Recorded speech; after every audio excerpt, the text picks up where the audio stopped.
We're in Kenosha, Wisconsin with Cathy Bothe of Bothe Associates, a 59-year-old job shop that has always wanted to develop its own product.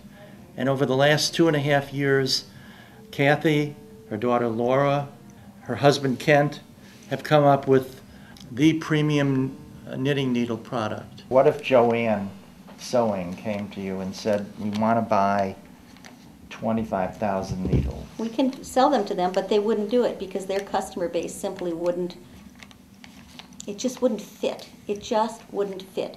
At Joanne Fabric, they have some, some fine yarn that people love to use that's, $3 a skein.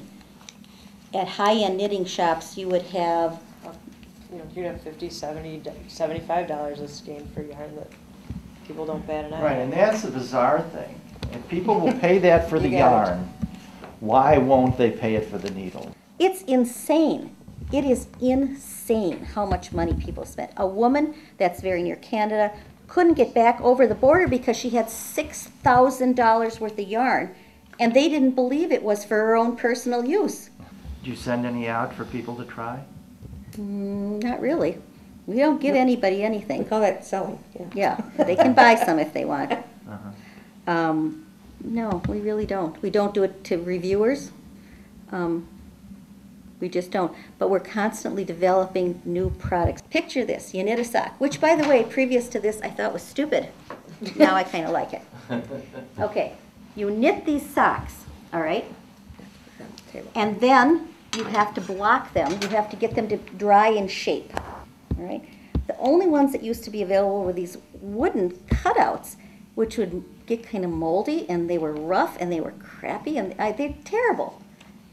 Even the nice ones have some issues with them. What happens is, they get wet and then they grow at the edges. They're shaped exactly like that, basically, but solid. Yeah. And there's only one of them. I mean, this is, when you make socks, you obviously make two. So we have a way for people to dry two of them. If you normally would buy them, you would buy one. So you'd have half, and you'd have to wait for one to dry. And you lay it down, and then you have to flip it over, and it gets all squishy. We brought this to the show, just samples, and they were going crazy for it. Once people feel them and get a chance to knit with them and see what does make them feel good in your hands and knit better and work better, that did it.